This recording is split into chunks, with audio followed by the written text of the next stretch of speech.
Hey guys, today we're learning about inverse functions, which means to take a function and find the inverse of it. And we're going to do it two ways.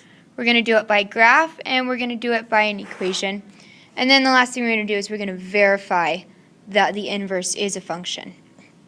So, looking at an inverse of a relation, this is our notation for it. Now, we have different notations for everything. If we want to say we're adding two things together, we put a plus sign, and that's our notation. The notation for the inverse, while the function is f of x, its inverse is f with a little negative 1 of x, which we call f inverse. So you'll never hear me call this f negative 1 of x, and you shouldn't call that either. You should call it f inverse of x. So that's how we're going to denote it. What we're going to learn first about today are called one-to-one functions. Its definition is down there. And what the horizontal line test is, you guys have done the vertical line test before. A vertical line test told us, is something a function? The horizontal line test is going to tell us, is it a one-to-one function? Which means not only is this thing a function, but if I take the inverse of it, that's also a function. So what the horizontal line test is, if you think back to the vertical line test said, if I have, let's say I have this graph of x squared. I have this quadratic. The vertical line test says if I can draw any vertical line through it and hit more than one point, then that thing is not a function. So if I start drawing vertical lines through my function, well, at all four of these lines that I've drawn, I only touch my graph at one place. And I could keep drawing lines and I would only touch it at one place. So yes, this parabola would be a function. Now, the horizontal line test says the same thing, but now instead of drawing vertical lines, we're drawing horizontal lines. So I'm going to draw horizontal lines, and the first one I see touches here and here. So while yes, this is a function, no, it is not one-to-one. Because a one-to-one has to pass both the vertical and, that and is really important, it has to pass both the vertical and the horizontal line test to be a one-to-one function. So yes, this black line that I've drawn right here, yes, it's a function because it passed the vertical line test, but no, it's not a one-to-one function because it didn't pass the horizontal. So we're going to do some practice with these. So it says determine whether the function, so we've already determined these are functions. We did our vertical line test, they're all functions. But now it wants to know, are these functions one-to-one functions? So what I'm going to do here is perform some horizontal line tests. I'm going to start drawing horizontal lines. Well, here I was okay. But if I draw a horizontal line here, not only did I hit in more than one place, I hit in 3 places. So no, this did not pass the horizontal line test, so it is not one-to-one. This second one is kind of similar to that. If I draw a line right here, I've hit 2 points. So I did not pass my horizontal line test, and so this is not a one-to-one function. It is a function, but it's not one-to-one. Go ahead and try the next one on your own.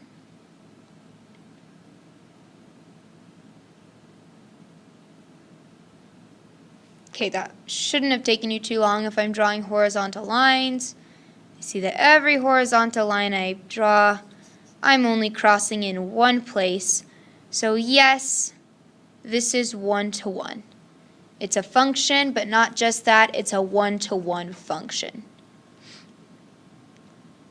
Next thing we're going to do now is we're actually going to start finding inverses using a graph is how we're first going to do it. So we've actually already seen a couple of one pair of inverses before, the reflections over the line y equals x. When we did our log and our exponential. We had an exponential graph that looked something like this. This was our a to the x.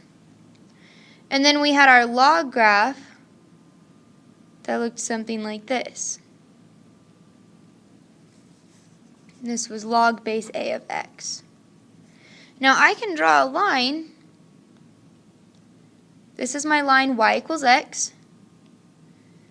And every point on a and log a are equal distant from my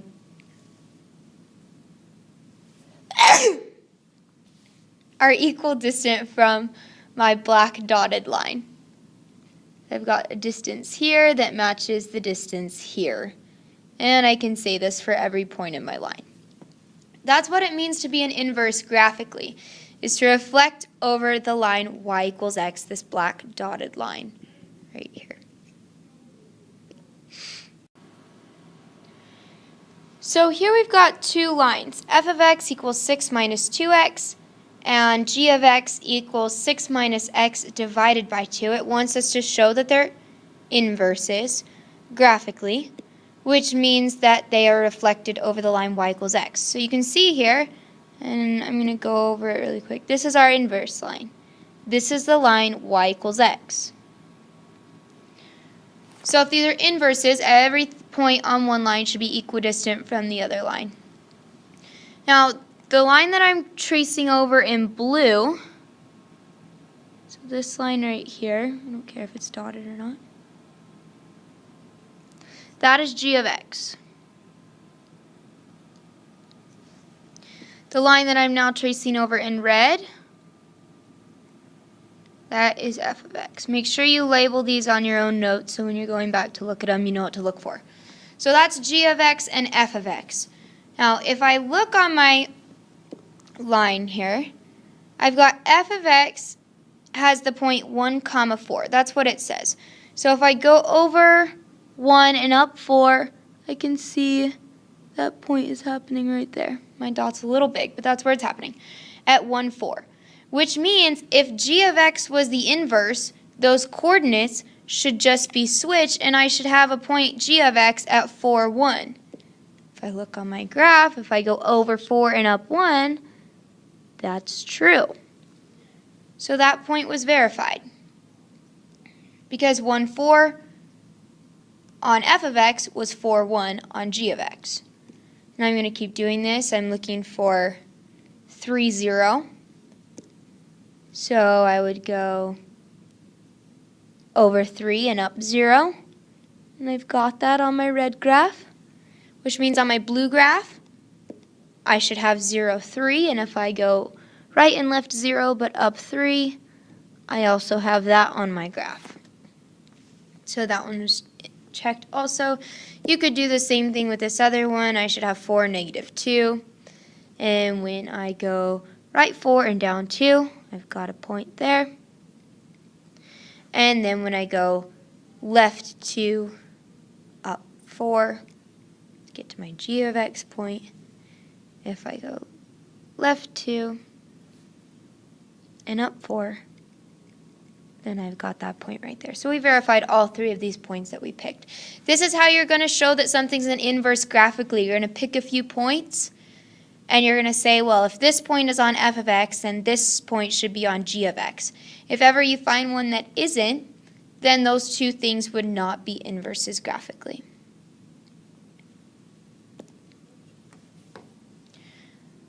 So this thing wants you to graph the inverse of this shape right here. So I'm going to do, starting with this point, this blue one right here. First I'm going to write down the coordinates on my blue point, and I'm actually going to label it A because I know you guys don't have different colors. So we're going to call that point A, and we're going to first label all of f of x. Then we'll go through and find the inverse. So A is at negative 4, negative 2. And then I'm going to go up here and call this point B. So B is going to be negative 3, 3. Go ahead and keep going with the rest of those coordinates.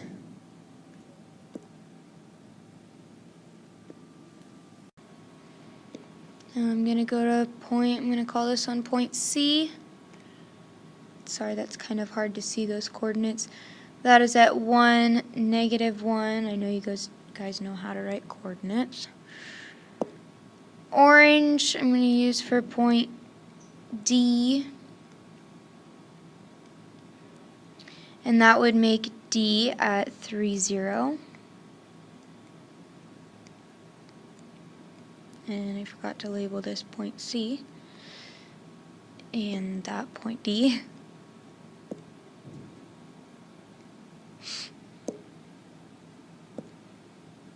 And then we need point E.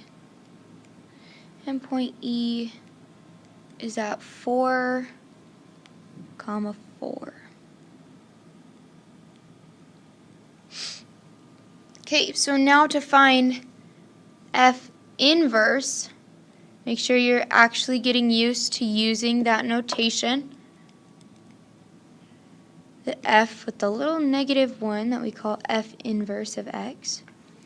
So all we're doing here is switching X and Y. Don't mess with your positive negatives.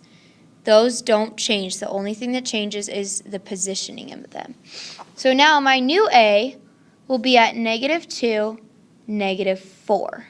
So I'm going to go to that coordinate, -2, -4. And I'm going to put a little -1 so I know it's A inverse. I'll do that up here as well. For point B, B inverse, notice how I don't switch the positive negative signs. It's now 3, -3. So we're going to go right 3, down 3.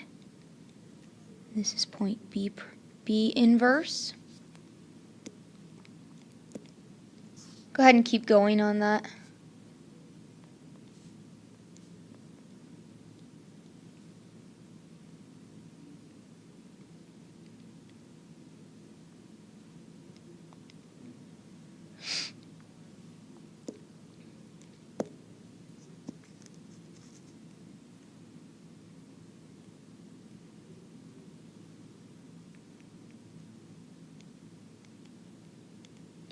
Make sure you're keeping track of which ones are your inverse, so we don't get those mixed up.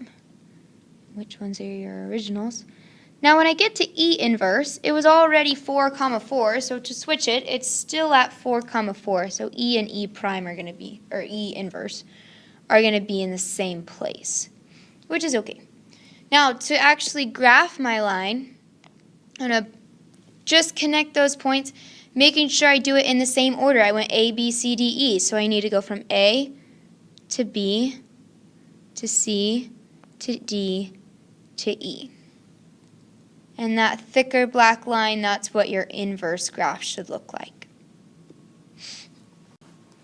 So just to recap what we did there, we listed all of our points, A, B, C, D, and E. We flipped them, A inverse, we switched their coordinates right here and here. We plotted these new points, and we connected them in the same order. Since this went A, B, C, D, E, this needs to go A, B, C, D, E. All right, so that was graphically. So you should be able to graph an inverse if you are already given a graph now. What we're going to do now is to find the inverse of an equation, inverse equation of a function. So now we're not doing graphically anymore, we're actually doing it algebraically. There are 4 steps. Put a star on this slide because it's super important. If you ever forget how to do it, this is what you're going to go back to. First thing we're going to do in our equation is we're going to change f of x to y. The second step is to interchange x and y. And what I mean by that is we're replacing all the x's with y's. Replace all the x with y's and all y's with x. So we're not just switching them, but everywhere there's a y, we're going to put an x. And everywhere there's an x, we're going to put a y. So that's what that means by that interchange. Solve for y. We do this using inverse operations. You guys have been doing this for a long time. If it's adding something, we subtract, or just solving for y. And then once we solve for y, in other words, for step 3, get y by itself, I want you to write that in your notes, so when you don't remember on your homework how to solve for y, you can look back and see it. Well, you just have to get y by itself. Then finally, we're going to change this into our inverse notation, which is that f with the little -1 of x. So let's see what that actually looks like in an example. Actually, before we get to an example, I want to remind you guys of something. Our squares and our square roots. We just finished a whole bunch of stuff we did on radicals. And we talked about how if I'm taking the square root of a number, or like if n is even, so the 4th root or the 6th root, if my index is even, and I'm taking the square root of 9, there's two possibilities for that. Either it's 3, because 3 times 3 is 9, or it could be -3, because -3 times -3 is also +9. So if I'm taking the square root of something, I've got to consider that there are two answers there, either +3 or -3. Now it's a little different if my n is odd, because if I take the cube root of 8, that is only 2 times 2 times 2. If I use negatives, -2 times -2 times -2, that would equal -8, which was not what was under here, so that's not correct. So if my index is odd, you only have one answer to worry about. This one right here, the cube root of 8 would be 2. But if your index is even, like if I'm taking the square root of 9, that could have been 3 because 3 times 3, or it could have been -3 because of -3 times -3. So just keep that in mind as we go about solving these inverse functions. So like here, we're going to go with our 4 steps. The first step says change f of x to y. So here's my f of x. Instead of writing that, I'm going to write y equals x squared plus 1. That was step 1. Step 2, if you look back on that slide that I told you was really important, so put a giant star on it. If you look back at that slide, step 2 says interchange y and x. So anywhere I have a y, I'm going to put an x. Anywhere I have an x, I put a y. Everything else stays the same. So I'll have x equals y squared plus 1. Notice how the squared kept its position. The squared was here, and now it's here. It didn't change. It stuck where it was, and all I did was to switch out the x for the y. My next step said to solve for y. So to get y by itself. Well, if I'm going to get y by itself, I know I've got to get rid of this -1. Or sorry, of this +1. So that means I need to subtract 1 from both sides. So I'll have x minus 1 over here, and this is step 3, equals y squared. Now, to get rid of a y squared, I cannot divide because I didn't multiply. I don't need a log because I know what my power is. My power is 2. So to get rid of it, I'm going to take a square root. Now this is what we talked about on the slide before. If I take the square root of this side, I got to take the square root of this side. And I'm left with just y over here. But because I had an even index, because I took the square root, I have to say this is positive or negative square root of x minus 1. Because it could be either version, either the positive or the negative version would have worked here. Okay, our last step that we need to do is step 4, and that was to change our y back to the f inverse notation. So I'd say this is positive or negative square root of x minus 1 equals f inverse of x. And that's my answer. That is the inverse function to x squared plus 1 is the positive or negative square root of x minus 1. Let's try this again. This one's a little bit more simple because it doesn't have any squares in it or anything like that. So, g of x, our first step is to make g of x equal to y. So y equals 2x minus 3. Now my second step, switch x and y. So I'm going to write x equals 2y minus 3. Notice the 2 and the minus 3 didn't move, only the x and y.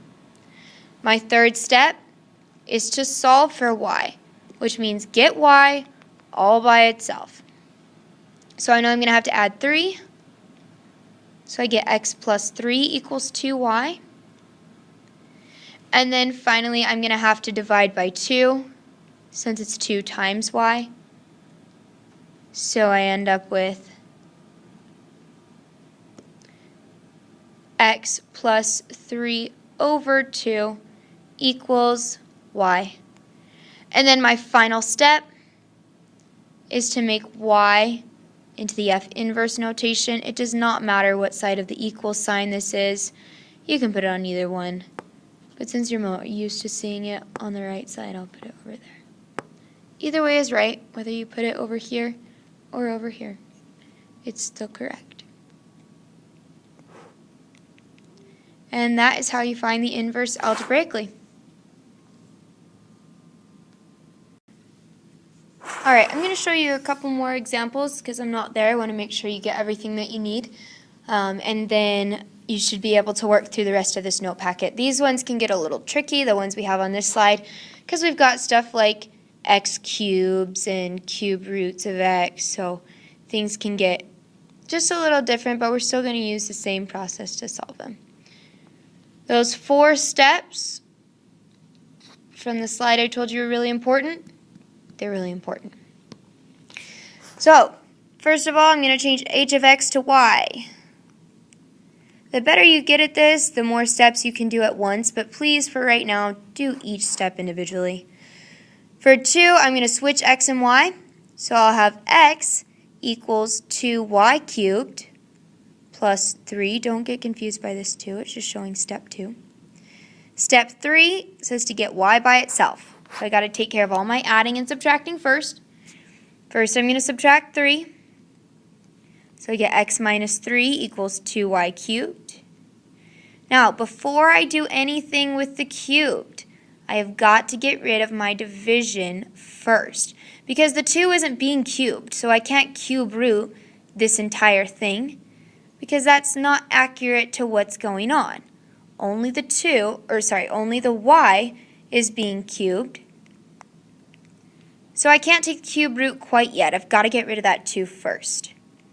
So now I'm going to divide by 2 in order to get rid of that.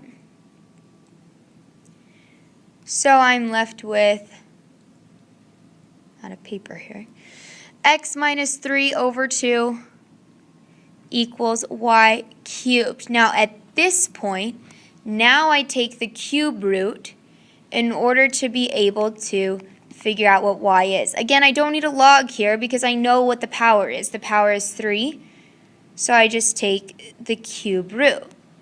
And if I do it to one side, I have to do it to the other side. We don't need to worry about positive and negative because this is an odd root. So moving so I have even more paper. We now have the cube root, and the whole entire thing is cube rooted. X minus 3 over 2 equals y. And then from here our step 4 is just to turn it back into inverse notation. F, and I guess actually, since this is h of x, we should be using h of x, not f. May have messed that up on some previous slides. So not this. What we're going to do,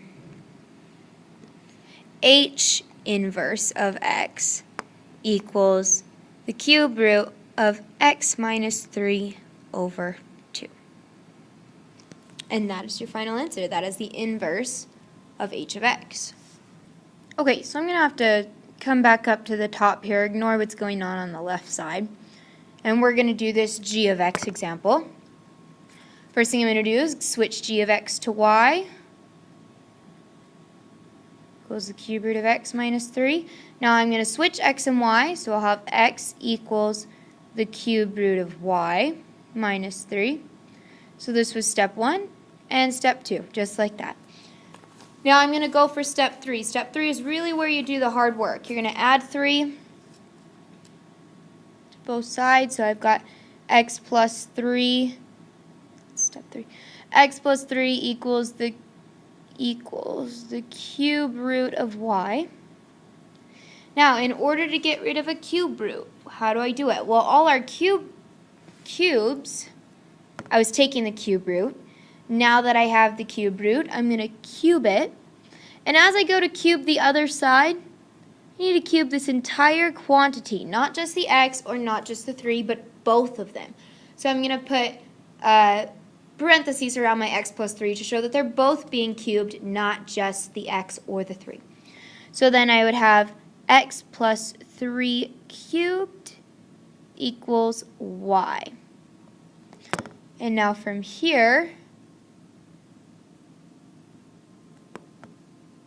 I'm grabbing the wrong thing here. Okay, I'll just skip this up. Now from here, all I have to do is change this notation back.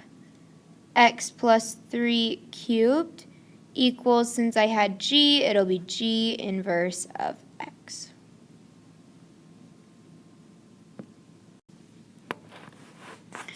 Okay, let's try again. F of x, we're going to change it to y equals 2x plus 5. And then we're going to switch x and y, so x equals 2y plus 5. We're going to subtract 5. We're just solving for y now. X minus 5 equals 2y. From here, we're going to divide by 2. So x minus 5 over 2, and then since I changed y back to inverse notation, it'll be f inverse of x. Now, one thing that I kind of neglected on the last slide is it asks us this question: is the inverse a function? So it wants to know, is this inverse a function? Not necessarily is it a one-to-one function, but is it a function? That means that it's got to pass the vertical line test. If we want it to be one-to-one, then it would have to pass both the vertical and horizontal. And how you're going to do this is you're just going to go into your calculator. You're going to graph x minus 5 divided by 2, and you're going to perform the vertical line test on it. And it's that easy just to do this one. If you do that, you will see that this one also is a function. If I graph x minus 5 over 2.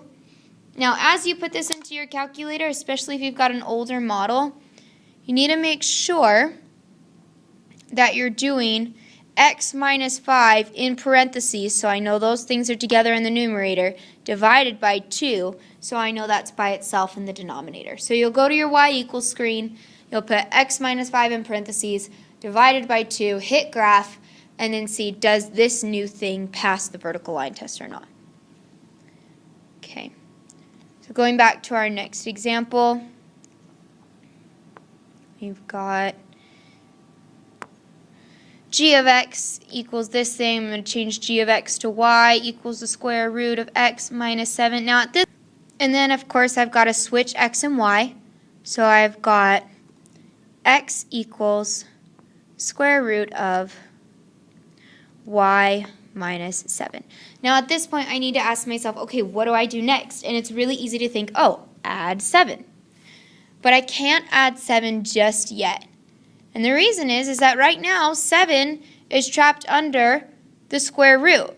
So see, we're not just taking minus 7, we're doing the square root of some number minus 7. So it's totally different from just the number 7.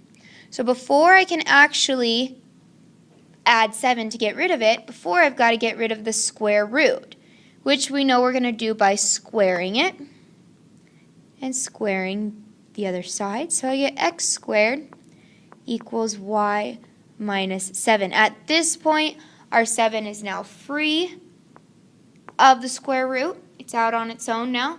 So at this point, I can actually add 7. And now from here, I don't want to write x plus 7 squared like we did over with our other x minus 5, because I know this 7 is meant to be by itself. We freed it of the square root. It's just a 7 now. It doesn't belong with the squared. We didn't square the 7. We only squared the x. So I've got x squared plus 7 equals y. And then my last step is to put it back into inverse notation. So I've got x squared plus 7 equals g inverse of x. To see if that's a function, I'm going to put it in my graphing calculator.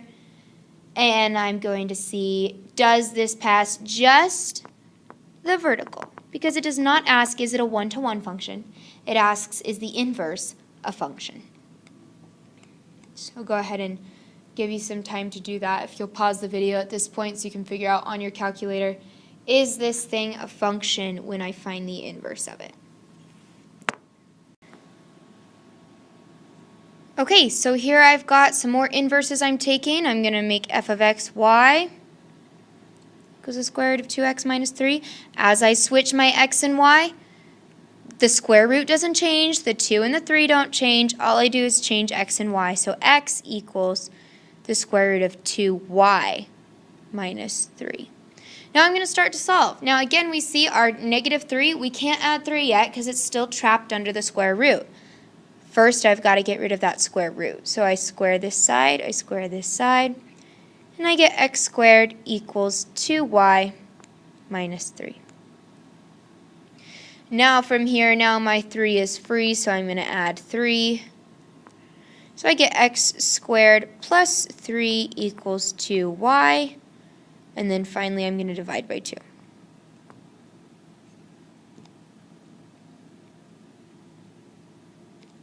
And switching back to inverse notation, I'll get x squared plus 3 divided by 2 equals f inverse of x. Watch which letter you're using. We started with f inverse, or with f of x, so we would use f inverse of x.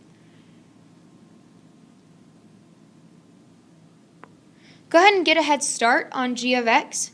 If you'll pause the video at this point as well, so you can get a head start on g of x. And try and figure out that one yourself. So go at it.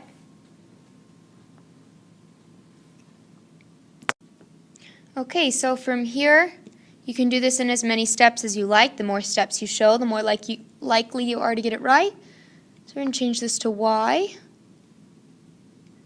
Then I'm going to switch x and y. So I got x equals 3y squared plus 2. Now I want to get y by itself. Now at this point the 2 is not trapped. It's out free by itself, so I'm going to subtract it. So I get x minus 2 equals 3y squared. Again, we see one where I cannot take the square root yet because first I've got to get rid of this 3. So I'm going to divide by 3. So I get x minus 2 divided by 3 equals y squared. Again, with this 3, why do I divide the 3 before I square root it? Because I don't want to take the square root of 3y squared since I don't know the square root of 3. So I'm going to actually divide first by that 3. And so I get x minus 2 equals y squared. Now from this point, I've just got my y by itself, so I can square root this side, square root this side. And so I'll end up with we're going to end up with g inverse of x equals, because I took the square root, I know I need a positive or negative there. Positive or negative square root of x minus 2 over 3. Now, if I'm graphing this and deciding, is this thing a function, I know a positive square root looks like this, and a negative square root looks like that. So if I were to draw a vertical line through that, I'm going to hit 2 places. So that would not make this inverse a function. However, this other inverse, x squared plus 3 divided by 2, that's going to be a parabola. That's just going to look like our U shape. So if I were to draw vertical lines through that, I would be fine. The only reason this other one doesn't work as a square root is because, or as a function, is because of this positive or negative. So we have to look at both the case where I go positive square root up here. I missed it a little bit. Positive square root right there, and negative square root right here. So I've got to look at both of those cases. Otherwise it would be a function, but since I looked at both of them, it's actually not.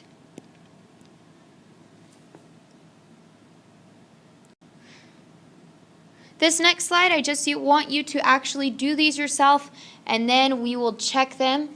I'll show you how to do them just as a check. So make sure you're doing them on your own first if you need to pause the video again so you can actually work on the problems, and then I'll show you how to do them.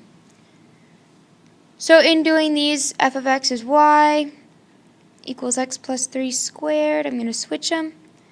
X equals y plus 3 squared. From here, I cannot add 3 yet because this whole thing is being squared, so I need to take the square root of both sides. So I get the square root of x equals y plus 3. And from this point, and remember I need positive and negative since I did take the square root. So I get positive or negative square root of x minus 3, since from here I'm going to have to subtract 3 from both sides, equals y. Changing that back into inverse notation, I get positive or negative square root of x minus 3 equals f inverse of x. If you put that into your graph, both the positive and negative versions, you would see that it was not a function. Just a hint on graphing those, your y1, you're going to do the square root of x plus, or x minus 3. And in y2, you're going to do negative. So that I tell my graph, hey, I want both the positive and negative versions. Okay, for our final problem today, we've got f of x equals x minus 5 to the third. So I have y equals x minus 5 to the third. And then I switch them. X equals y minus 5 to the third. Since it's to the third power, I've got to take the cube root of both sides, which means I don't need positive and negative because it's an odd index. So the cube root of x equals y minus 5, and then we're going to add 5. So the cube root of x plus 5 equals y. And then don't forget to change it to inverse notation. We should have the cube root of x. I wrote those backwards.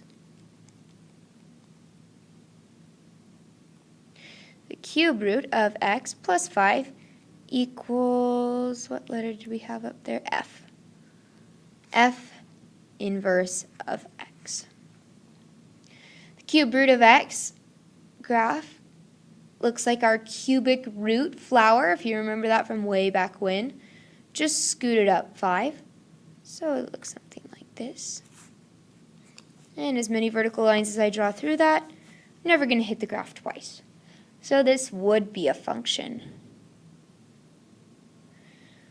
And that is inverse functions. You'll be getting your homework. You need to be working on it for the rest of class. You may listen to music, but if you are doing anything else like playing games or on social media or texting, then the sub has the right to take away your phone. So make sure you're staying on task and you're getting lots done. And that's it. See you guys on Friday.